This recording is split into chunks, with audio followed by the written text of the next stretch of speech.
আসসালামু আলাইকুম এভরিওয়ান, আশা করি সবাই ভালো আছেন। এই যে মিশকাত ভাইয়ের জন্য তার রিকোয়ারমেন্ট অনুযায়ী একটা আর কি ইউপিএস রেডি করা হয়েছে। এটা হচ্ছে আপনার ভোল্ট মিটার ছাড়া মডিফাই করা হয়েছে। ইউপিএসটা এখানে কুলিং ফ্যান লাগানো হয়েছে, পাশাপাশি কুলিং ফ্যানের জন্য আলাদা করে সুইচ দিয়ে দেওয়া হয়েছে। সুইচটা চাপ দিলে কুলিং ফ্যানটা চলবে। আর অবশ্যই ব্যাটারি কানেকশন আগে করতে হবে। ব্যাটারি কানেকশন ছাড়া কোনো ইউপিএস বা আইপিএস এগুলো চলে না, চালানোর চেষ্টাও করবেন না। পাশাপাশি এখানে যে 6 আর এর তার ব্যবহার করা হয়েছে। 6 আর এর তারটা হচ্ছে 180 টাকা গজ। এই জিনিসটা অলওয়েজ মাথায় রাখবেন। আমরা সাধারণত 4 আর এর তারটা ব্যবহার করি। তো ইউপিএসটা অন করে দেখায় দিই, ইউপিএসটা ওকে আছে কিনা চেক করে দেখায় দিই।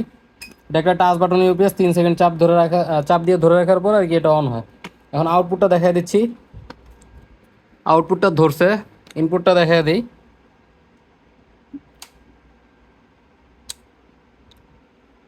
ইনপুটটাও ধরছে। তো ইউপিএসটা ওকে আছে, এটা ভাইয়ের জন্য পাঠিয়ে দিচ্ছি। আপনাদের যাদের যেই ধরনের রিকোয়ারমেন্ট থাকবে আপনারা আমাদের কাছে শেয়ার করতে পারেন। আমাদের কাছে যদি ওই ধরনের প্রোডাক্টগুলো অ্যাভেলেবেল থাকে তো সেই ক্ষেত্রে আমরা ওইভাবে মডিফিকেশন আপনাদেরকে করে দিতে পারবো।